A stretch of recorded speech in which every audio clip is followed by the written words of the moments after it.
Hi everyone, welcome to my YouTube channel world of knowledge. ഇന്ന് നമ്മൾ discuss ചെയ്യാൻ പോകുന്നത് അമേരിക്കൻ സ്വാതന്ത്ര്യ സമരത്തെക്കുറിച്ചിട്ടാണ്.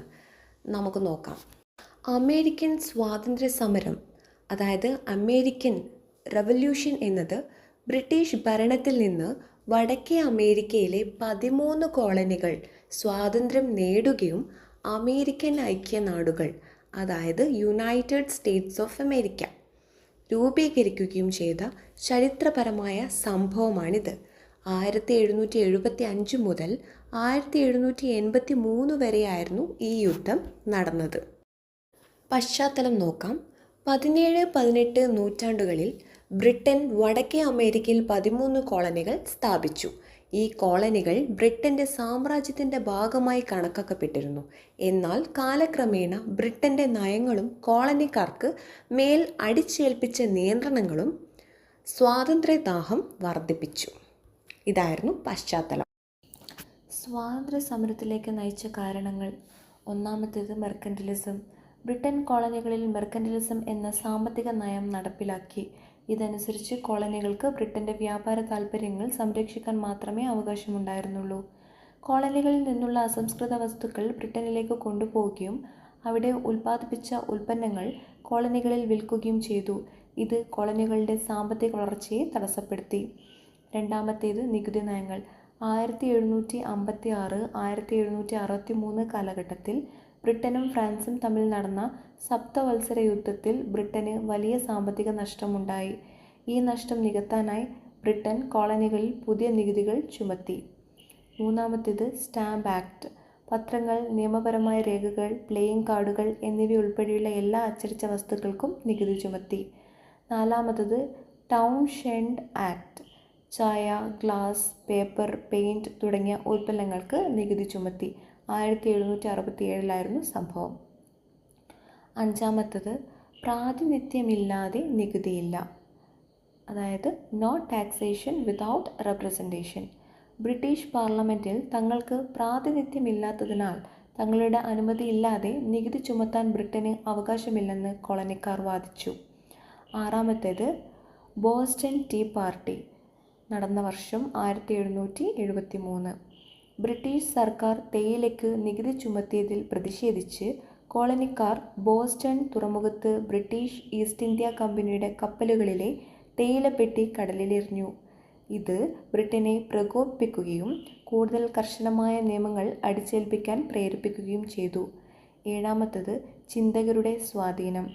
ജോൺ ലോക്ക്, തോമസ് പെയിൻ തുടങ്ങിയവരുടെ സ്വാതന്ത്ര്യം, അവകാശം, ജനാധിപത്യം എന്നീ ആശയങ്ങൾ കോളനിക്കാരെ സ്വാധീനിച്ചു. തോമസ് പെയിൻ എഴുതിയ കോമൺ സെൻസ് എന്ന ലഘുലേഖ സ്വാതന്ത്ര്യ സമരത്തിന് വലിയ പ്രചോദനം നൽകി. പ്രധാന സംഭവങ്ങൾ നോക്കാം.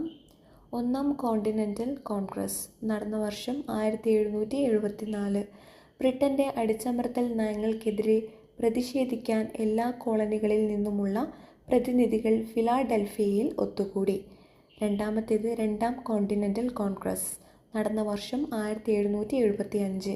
ജോർജ് വാഷിങ്ടണിനെ കോണ്ടിനെൻ്റൽ സൈന്യത്തിൻ്റെ തലവനായി നിയമിച്ചു. മൂന്നാമത്തേത് സ്വാതന്ത്ര്യ പ്രഖ്യാപനം, അതായത് ഡിക്ലറേഷൻ ഓഫ് ഇൻഡിപെൻഡൻസ്. നടന്ന വർഷം 1776 July 4. Thomas Jefferson, Benjamin Franklin എന്നിവർ ചേർന്ന് തയ്യാറാക്കിയ സ്വാതന്ത്ര്യ പ്രഖ്യാപനം രണ്ടാം കോണ്ടിനെൻ്റൽ കോൺഗ്രസ് അംഗീകരിച്ചു. ഇത് ബ്രിട്ടനിൽ നിന്ന് അമേരിക്കൻ കോളനികൾ പൂർണ്ണമായി സ്വതന്ത്രരാണെന്ന് പ്രഖ്യാപിച്ചു. നാലാമത്തേത് സരറ്റോഗ യുദ്ധം. നടന്ന വർഷം 1777. അമേരിക്കൻ സൈന്യം ബ്രിട്ടനെ പരാജയപ്പെടുത്തിയ ഒരു നിർണായക യുദ്ധമായിരുന്നു ഇത്. ഈ വിജയം ഫ്രാൻസിനെ അമേരിക്കയെ പിന്തുണയ്ക്കാൻ പ്രേരിപ്പിച്ചു. അഞ്ചാമത്തേത് യോർക്ക് ടൗൺ യുദ്ധം. നടന്ന വർഷം 1781. ജോർജ് വാഷിങ്ടണിൻ്റെ നേതൃത്വത്തിലുള്ള അമേരിക്കൻ ഫ്രഞ്ച് സഖ്യസേന ബ്രിട്ടീഷ് സൈന്യത്തെ നിർണായകമായി പരാജയപ്പെടുത്തി. ഇത് യുദ്ധത്തിൻ്റെ ഗതി മാറ്റിമറിച്ചു. ആറാമത്തേത് പാരീസ് ഉടമ്പടി. 1783 സംഭവം. ബ്രിട്ടൻ 13 അമേരിക്കൻ കോളനികളുടെ സ്വാതന്ത്ര്യം അംഗീകരിച്ചു. ഇതോടെ അമേരിക്കൻ സ്വാതന്ത്ര്യ സമരം അവസാനിച്ചു. അടുത്തതായി പ്രത്യാഘാതങ്ങൾ നോക്കാം. അമേരിക്കൻ ഐക്യനാടുകളുടെ രൂപീകരണം, അതായത് 13 കോളനികൾ ചേർന്ന് അമേരിക്കൻ ഐക്യനാടുകൾ എന്ന സ്വതന്ത്ര രാഷ്ട്രം രൂപീകരിച്ചു.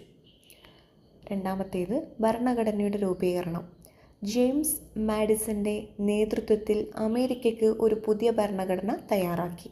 ലോകത്തിലെ ആദ്യത്തെ എഴുതപ്പെട്ട ഭരണഘടനകളിൽ ഒന്നായിരുന്നു ഇത്. മൂന്നാമത്തേത് ജനാധിപത്യ ആശയങ്ങൾ. അമേരിക്കൻ സ്വാതന്ത്ര്യ സമരം ലോകമെമ്പാടുമുള്ള ജനങ്ങൾക്ക് സ്വാതന്ത്ര്യം, ജനാധിപത്യം, മനുഷ്യാവകാശം തുടങ്ങിയ ആശയങ്ങളിൽ പ്രചോദനമായി.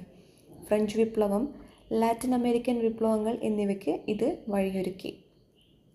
നാലാമത്തേത് ജോർജ് വാഷിങ്ടൺ ആദ്യ പ്രസിഡന്റ്. അമേരിക്കൻ ഐക്യനാടുകളുടെ ആദ്യ പ്രസിഡന്റായി ജോർജ് വാഷിങ്ടൺ തിരഞ്ഞെടുക്കപ്പെട്ടു. അഞ്ചാമത്തേത് റിപ്പബ്ലിക്കൻ ഭരണരീതി. ഒരു റിപ്പബ്ലിക്കൻ ഭരണരീതിക്ക് ഇത് തുടക്കം കുറിച്ചു. അമേരിക്കൻ സ്വാതന്ത്ര്യ സമരം ലോക ചരിത്രത്തിലെ ഒരു സുപ്രധാന സംഭവമായിരുന്നു. ഇത് ബ്രിട്ടീഷ് സാമ്രാജ്യത്തിന് ഒരു തിരിച്ചടിയാവുകയും ആധുനിക ജനാധിപത്യത്തിൻ്റെ വളർച്ചയ്ക്ക് വഴിയൊരുക്കുകയും ചെയ്തു. ഈ വീഡിയോ നിങ്ങൾക്ക് ഹെൽപ്ഫുൾ ആവുമെന്ന് വിശ്വസിക്കുന്നു. ഹെൽപ്ഫുൾ ആണെങ്കിൽ തീർച്ചയായും ലൈക്ക് ചെയ്യുക, കമൻറ്റ് ചെയ്യുക, ഷെയർ ചെയ്യുക, കൂടെ സബ്സ്ക്രൈബ് ചെയ്ത് സപ്പോർട്ട് ചെയ്യുക. Thank you.